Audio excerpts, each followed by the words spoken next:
Bonjour à tous, on se retrouve pour un nouveau Texama Show, comme d'habitude pour l'actualité informatique et technologique de la semaine. Une semaine assez calme d'ailleurs au niveau actualité. On a toutefois une grosse actualité sur le fait que Windows va arriver du coup le 5 octobre, ainsi que d'autres petites news niveau carte graphique et un petit peu hardware. Donc commençons tout de suite.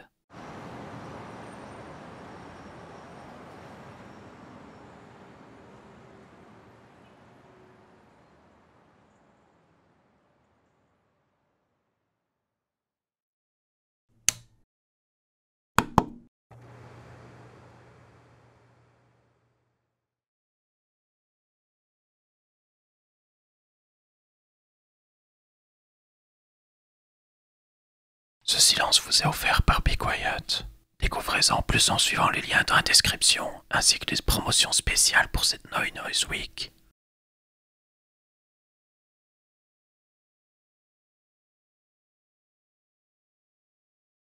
Donc on commence par la plus grosse news de la semaine, c'est le fait que Windows 11 va arriver le 5 octobre. Ce sera évidemment une mise à jour gratuite pour tous les possesseurs de Windows 10.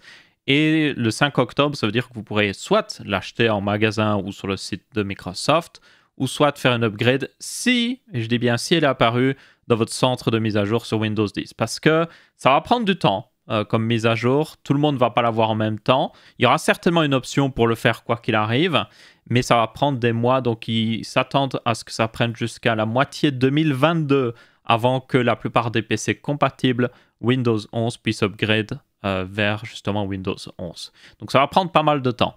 Et le truc, c'est que je vous dirais, le 5 octobre, de ne pas mettre à jour vers Windows 11. Ne mettez jamais à jour vers un logiciel qui vient de sortir, parce qu'il y a toujours des bugs. Attendez un mois, peut-être 2 mois avant que tout soit fixé. Parce que de toute manière, c'est pas comme si dès la sortie de Windows 11, il y allait avoir des jeux qui requièrent Windows 11 absolument ou autre chose. Non. Vous pouvez vous permettre d'attendre, il n'y a aucun problème. Du coup, pour ceux qui se demandent qu'est-ce qu'il y a comme nouveauté, puis qui n'ont peut-être pas vu les précédentes Texama Show et tout ça, c'est surtout une grosse refonte au niveau graphique, mais vous avez quand même des grosses nouveautés au niveau hardware derrière.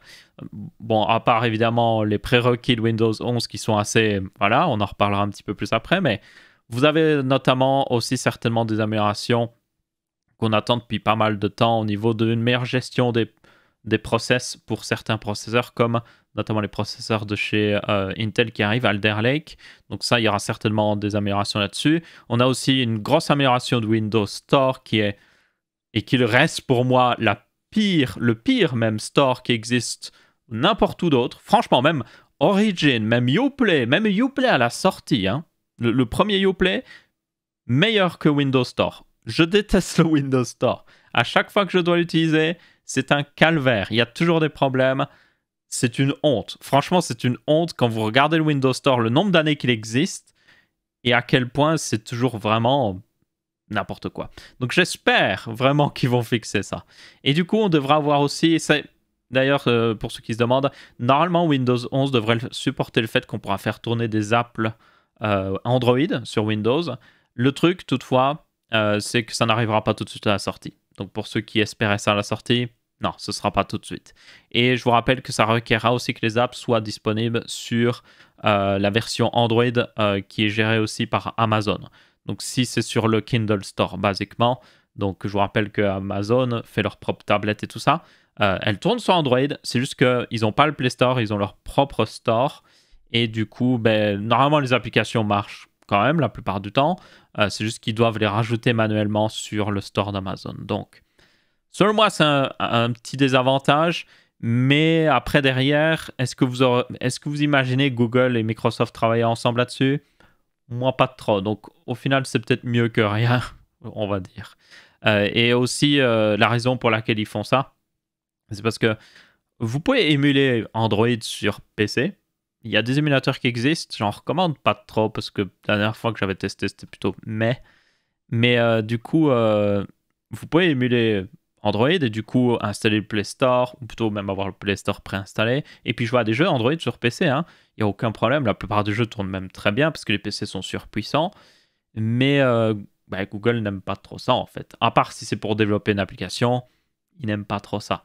Amazon ici sont beaucoup plus ouverts d'esprit, c'est pour ça qu'ils veulent au final intégrer le Kindle Store à Windows en quelque sorte, ou plutôt au Microsoft Store. Donc voilà, pour ceux qui se demandaient, selon moi c'est l'une des plus grosses nouveautés de Windows 11, très importante. Il y en a pas mal d'autres. Je vous ferai une vidéo avant la sortie de Windows 11 qui résumera tous les changements de sortie, quand vraiment il va sortir, mais bon. Et sinon, le sujet le plus important, évidemment, c'est la compatibilité. Je vous rappelle que Windows 11 a des prérequis très étranges, donc il y a des trucs assez classiques, genre 4 Go de RAM, 64 Go de stockage ou plus. Il y a aussi le fait que, techniquement, ils recommandent d'avoir une carte qui supporte DirectX 12, mais ce n'est pas un prérequis pour le moment, donc on verra bien si ça continuera d'être le cas. Mais surtout, le vrai prérequis, par contre, qui existe à l'heure actuelle, c'est que vous devez avoir une puce TPM 2.0. Donc cette puce est tout simplement une puce qui permet de gérer plus la sécurité sur un PC, s'assurer que le hardware que vous avez dans votre PC, que ce soit votre carte graphique ou autre chose, soit certifié basiquement.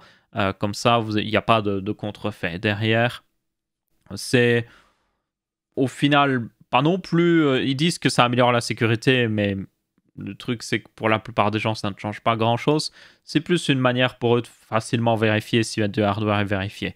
Mais le truc, c'est qu'à l'heure actuelle, dans les bêtas de Windows 11 qui sont déjà disponibles, vous pouvez contourner cette limite pour le moment.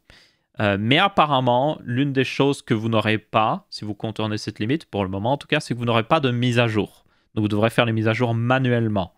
Ce qui, pour la plupart des gens, n'est pas vraiment un problème.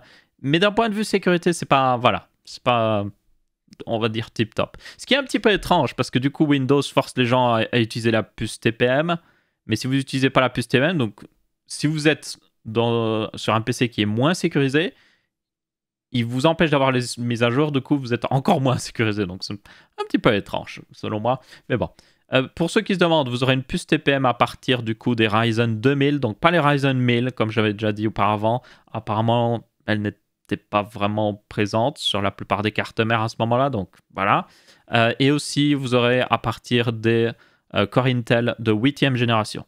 Donc si vous avez un Core Intel de 8e génération ou un Ryzen 2000 et plus, évidemment, vous n'avez pas besoin de vous inquiéter. Il y aura une mise à jour BIOS qui facilite la chose parce que le truc, c'est qu'il faut activer ça dans le BIOS. Donc, il y a des mises à jour BIOS qui sont encore en train de sortir à l'heure actuelle pour l'activer par défaut. Comme ça, les gens n'ont pas besoin d'aller fouiller dans leur BIOS. Mais yep, vous serez supporté. Et pour ceux qui se demandent, et si je ne suis pas supporté et que je n'ai pas envie de l'installer en traficotant ou autre chose, le truc, ça ne semble pas être hyper grave. Windows 10 va être supporté jusqu'en 2025. Je pense que d'ici 2025, vous allez peut-être changer de PC, hein, ou en tout cas changer certaines parties de votre PC qui vous permettra de peut-être passer à cet upgrade. Rien que changer le processeur et la carte mère serait suffisant pour la plupart des gens. Donc, yep. Honnêtement, si vous devez rester sur Windows 10, c'est pas un problème. Windows 10 marche encore très bien. No problemo. Oui, vous n'aurez pas les nouveautés, refonte graphique et tout ça, mais pour la plupart des gens, ce sera peut-être pas un problème. Je pense même que ce sera pas un problème. Il y a même des rumeurs comme quoi, bon, il faut qu'on voit, hein, mais certaines technologies qui devaient sortir pour Windows 10 qui vont finalement sortir certainement pour Windows 11, comme le Direct Storage, qui permet à une carte graphique d'accéder directement à la mémoire, ou plutôt d'accéder directement au SSD pour prendre des fichiers texture, par exemple. Eh bien ça, c'est quelque chose qui est certainement pour Windows 10, mais Windows 11 plutôt, 10, mais pas forcément pour Windows 10. Mais il y a des rumeurs comme quoi ça pourrait aussi sortir sur Windows 10. Donc, voilà. On verra bien. En attendant, ça ne sert à rien de rusher d'upgrade. Donc, ouais, soyez patients. Selon moi, il vaut mieux attendre quelques mois avant d'upgrade. Comme ça, vous êtes sûr qu'il n'y ait pas de bug. Personnellement, je ferai certainement l'upgrade assez vite aussi, quand même, pour voir s'il y a des problèmes et puis pouvoir justement montrer le processus d'upgrade sur un PC, vous montrer qu'est-ce que vous devez faire ou autre chose. À mon avis, ça va être plutôt simple, ça va apparaître dans votre centre de mise à jour et puis voilà, vous dites oui, fais l'upgrade et puis ça s'installe, quoi. Ça devrait être aussi une meilleure upgrade que Windows 7, qui était une upgrade, donc Windows 7 à Windows 10, hein, qui était une upgrade plutôt compliquée pour pas mal de gens parce que c'était deux systèmes d'exploitation avec quand même pas mal de différences. Ici, on parle d'un Windows 10.1 en quelque sorte. Oui, il y a des gros changements, mais ça reste Windows 10 derrière. Donc, l'upgrade devrait être quand même plus facile. Il y aura des bugs, mais elle devrait être beaucoup plus facile.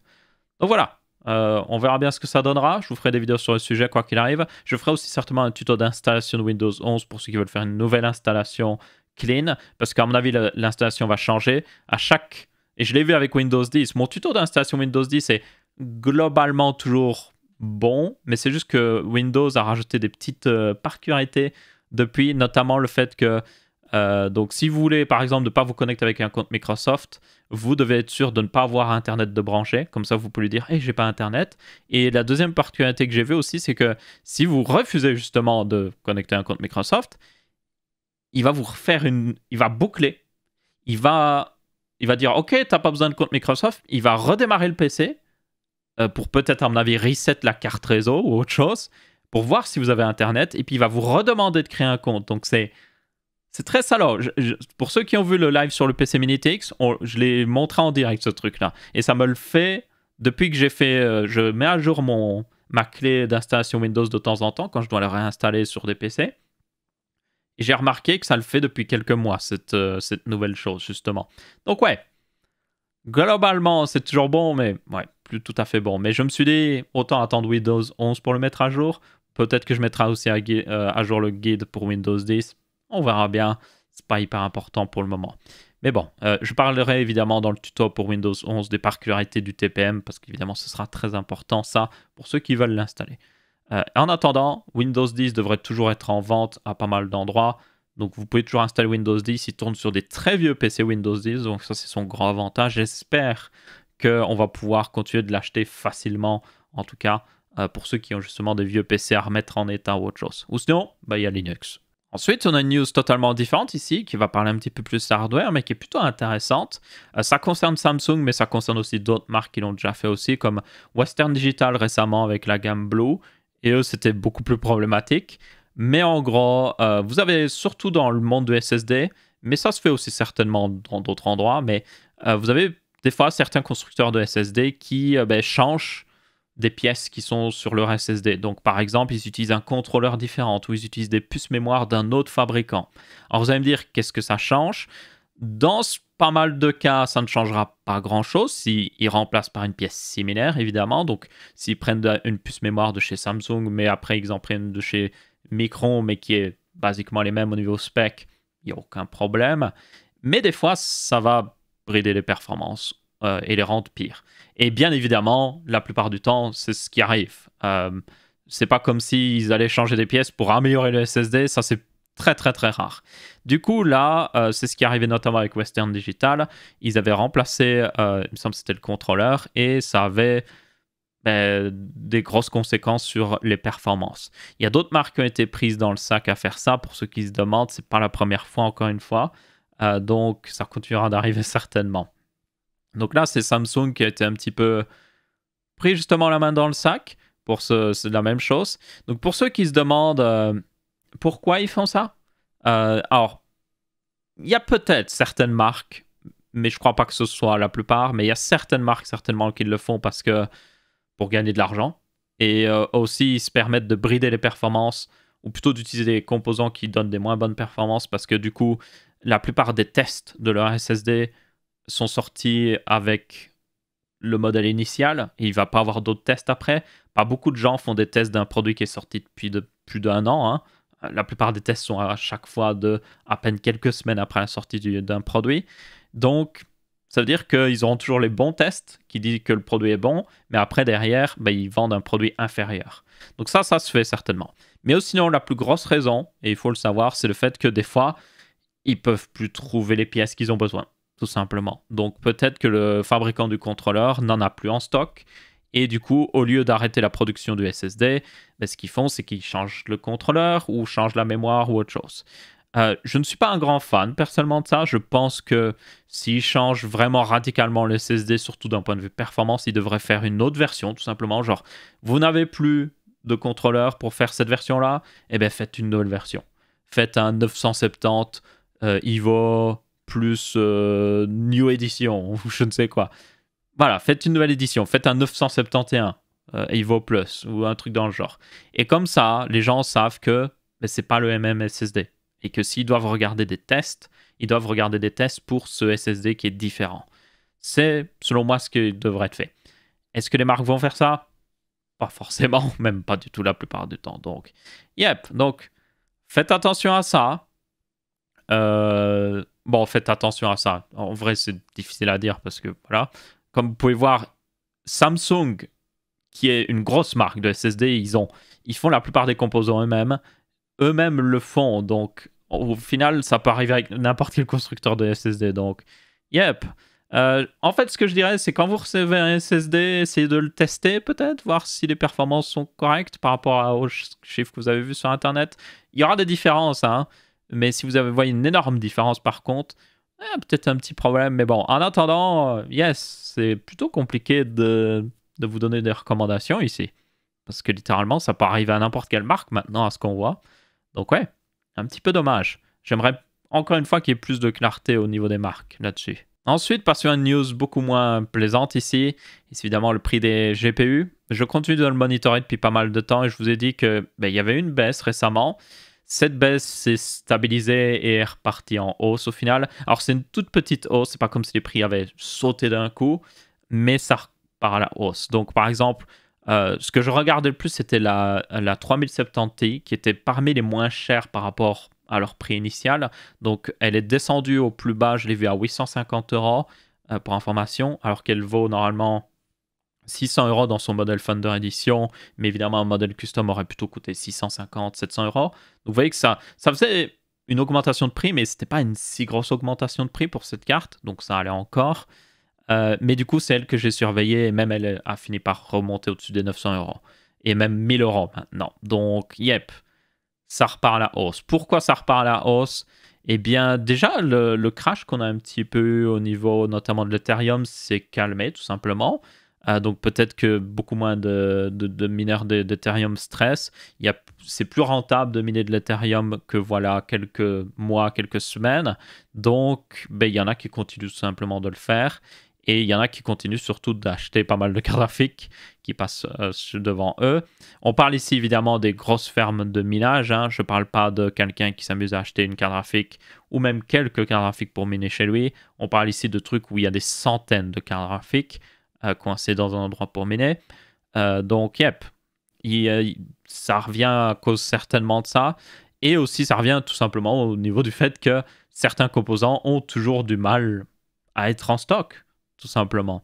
Donc il y a beaucoup de gens qui s'attendaient à ce que ça reparte en fin 2021 à la hausse, mais comme on en a déjà pu le traiter, il me semble, il y a quelques semaines sur le Texama Show, c'est que beaucoup maintenant d'analystes qui regardent à ce genre de choses s'attendent plutôt à ce que ça continue jusqu'à 2023, donc pendant toute l'année 2022 également.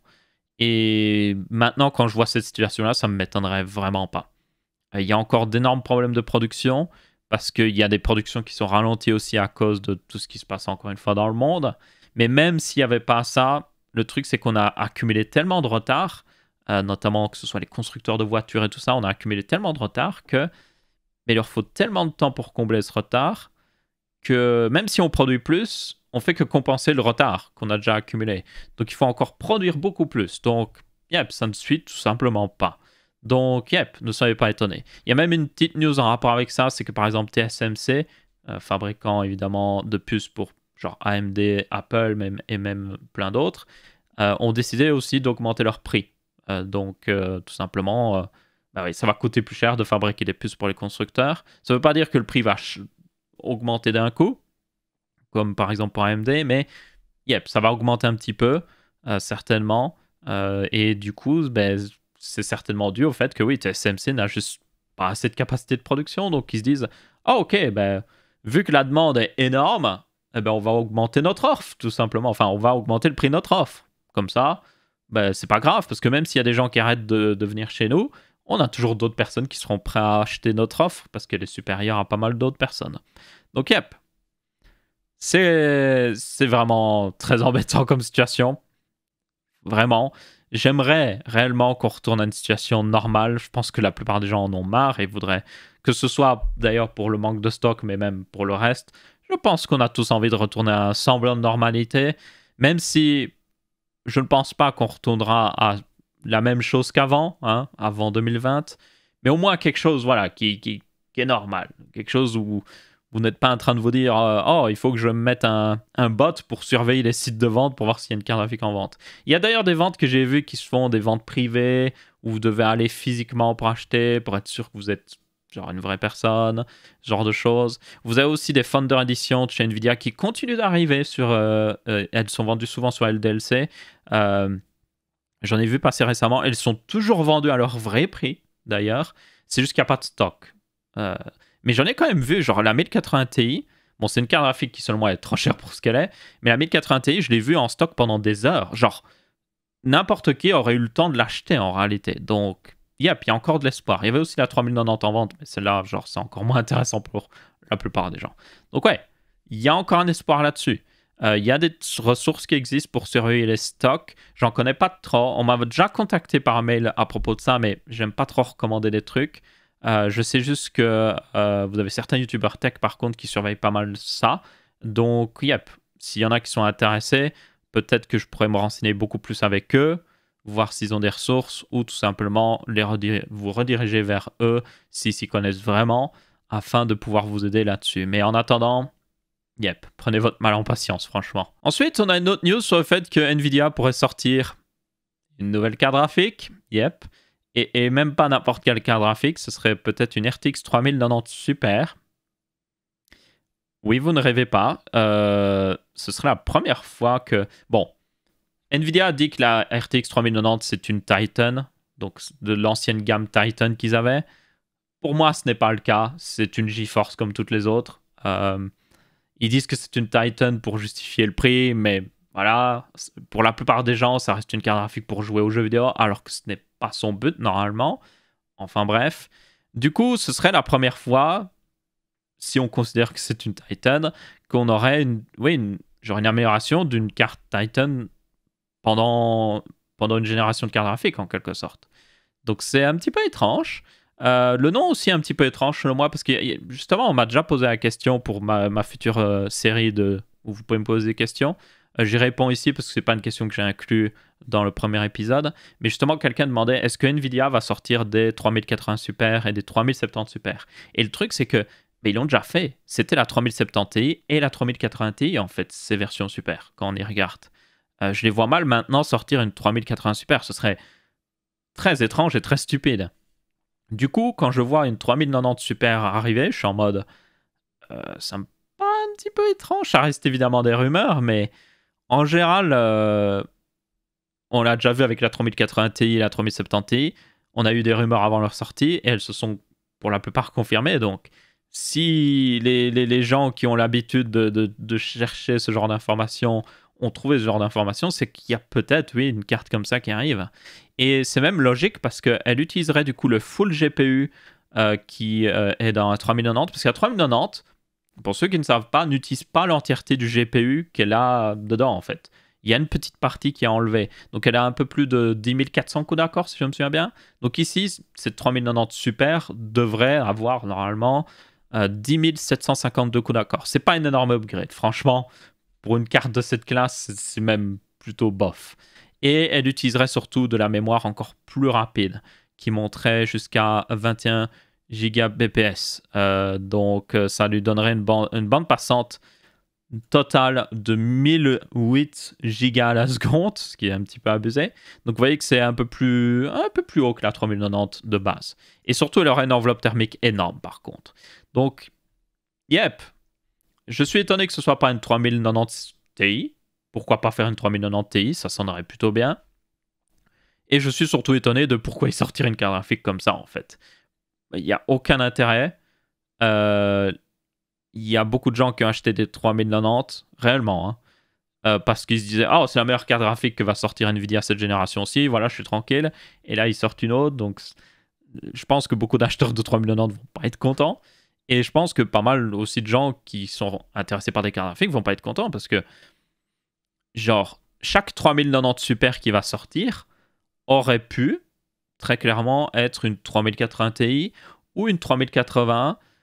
Et surtout, la quantité de puces mémoire que vous avez dessus, c'est surtout ça le plus important. Il y a 24 Go de RAM dessus. Vous auriez pu faire, avec 24 Go de RAM, vous pouvez faire 3 3070. Donc vous pourriez faire 3 cartes graphiques au lieu d'une. Donc, yep, je ne suis pas sûr que beaucoup de gens seront fans de ça. Ça n'aide personne de sortir des grosses cartes graphiques haut de gamme maintenant. Je pense que leur priorité devrait être de fabriquer plus de cartes graphiques qui sont déjà sorties et ne pas s'embêter avec ça. Après, le truc, c'est que vous devez le comprendre aussi. Hein, y a des gens qui l'oublient, mais Nvidia vend toujours leur GPU au même prix pour les constructeurs. Donc, ils ont peut-être, en réalité, ils ont peut-être augmenté un petit peu le prix, mais à cause des soucis de production. Mais c'est pas eux qui profitent vraiment de cette crise directement, à part s'ils vendent des GPU directement à des bons prix, mais ça semble pas être le cas. Genre, quand vous voyez les Founder Edition sur LDLC, tout ça sont toujours vendus au prix où elles ont été annoncées. Donc, c'est pas vraiment eux qui profitent de ça, à part évidemment le fait qu'ils vendent beaucoup de GPU. Hein. Donc, eux, quand ils se disent « Oh, mais on a ce GPU qui est en parfait état, pourquoi pas le vendre comme... » C'est la même chose qu'à 3080 Ti. Elle n'a pas besoin d'exister, mais ils l'ont fait comme ça. Ils vendent à peu près la même carte, mais beaucoup plus cher, tout simplement. Et ben, ça leur permet de gagner plus en vendant à peu près la même chose. Mais pour les gens, évidemment, c'est totalement différent. Donc ouais, voilà, je ne suis pas convaincu par ça, personnellement. J'espère que ça ne reste qu'une rumeur et qu'elle ne sortira pas parce que ce serait vraiment une carte stupide. Ensuite, une petite news en rapport vite fait, vous avez le fait comme quoi, et ça semble plutôt bien se confirmer, c'est que Nvidia, tout comme AMD, veulent vite passer à une nouvelle génération de cartes graphiques. Donc ce serait évidemment ici les RTX 4000 pour Nvidia, et pour AMD, ce serait les RX 7000. Pour AMD, on a déjà eu des rumeurs d'ailleurs là-dessus, ce serait peut-être des GPU, enfin plutôt des GPU stackés, ou des trucs dans le genre, donc ça pourrait être plutôt intéressant. Dans tous les cas, Nvidia ici a eu aussi son lot de rumeurs, comme quoi déjà ça utiliserait le processus de TSMC au lieu de Samsung. Donc ça, c'est une assez grosse différence parce que Samsung a pas mal de problèmes de production. TSMC en a aussi, mais TSMC, c'est dû au fait que ils n'ont pas des problèmes de production, c'est juste qu'ils ont trop de demandes. Il y a juste trop de personnes qui veulent leurs produits en quelque sorte. C'est pour ça qu'ils ont du mal. Mais sinon, ils ont des plutôt bonnes productions. Donc là, ça change de Samsung qui, eux, ont des problèmes de production et évidemment une énorme demande. Donc peut-être qu'ils changeraient vers TSMC pour avoir plus de volume, tout simplement, avoir plus de cartes graphiques qui sortent des usines TSMC. Donc ça utiliserait le processus en 5 nanomètres, d'ailleurs, pour ceux qui se demandent, qui est tout nouveau. Il n'y a que Apple qui l'utilise pour le moment, ainsi que Qualcomm et certainement d'autres constructeurs derrière de microprocesseurs. Par exemple, le Snapdragon 888 est en 5 nanomètres, ainsi que les puces Apple sont les toutes dernières. La M1 notamment est en 5 nanomètres fait par TSMC, donc c'est juste pour vous situer.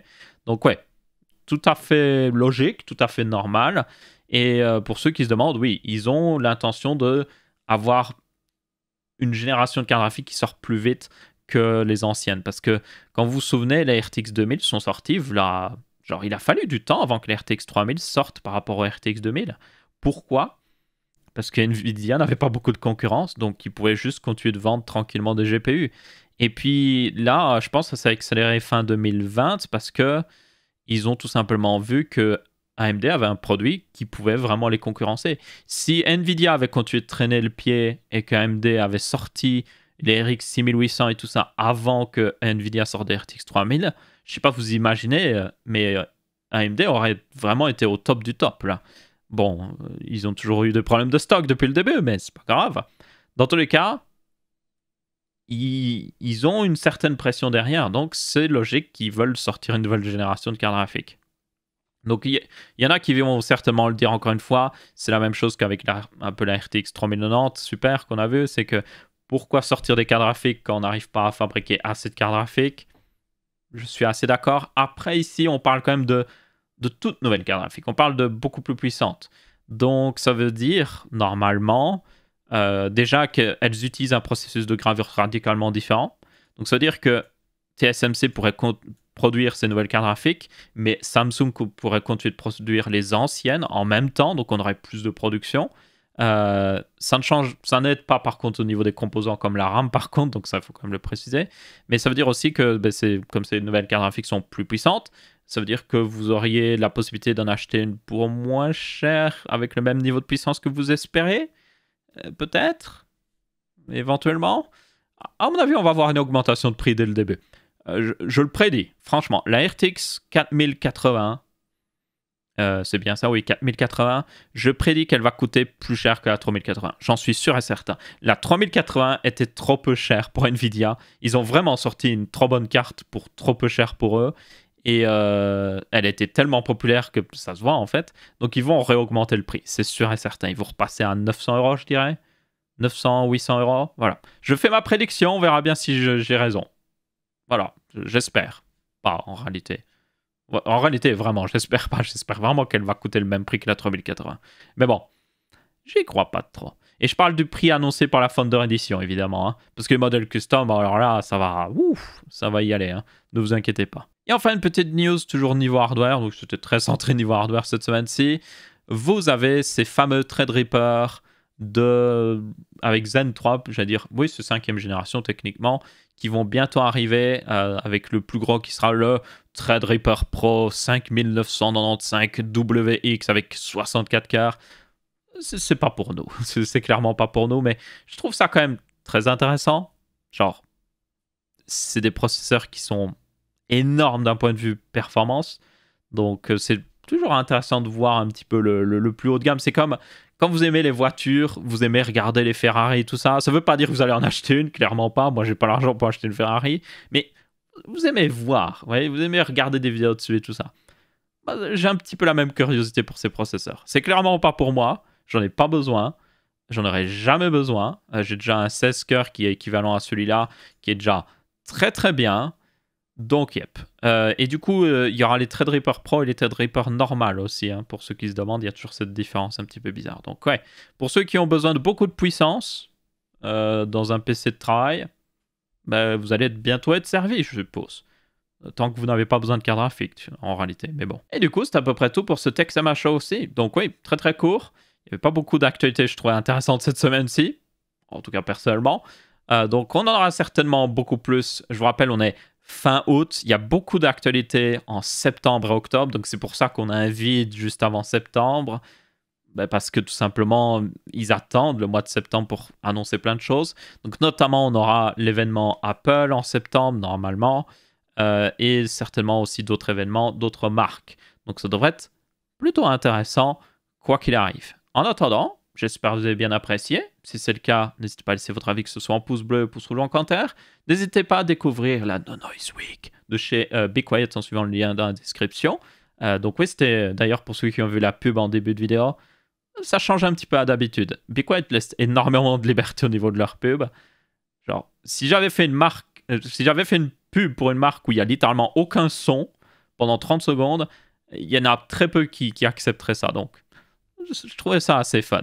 Donc parfois, n'hésitez pas à découvrir un petit peu les offres qu'ils ont pour cette, justement, semaine du silence. Du coup, merci à tous, on se revoit pour une prochaine, et je vous dis ciao ciao.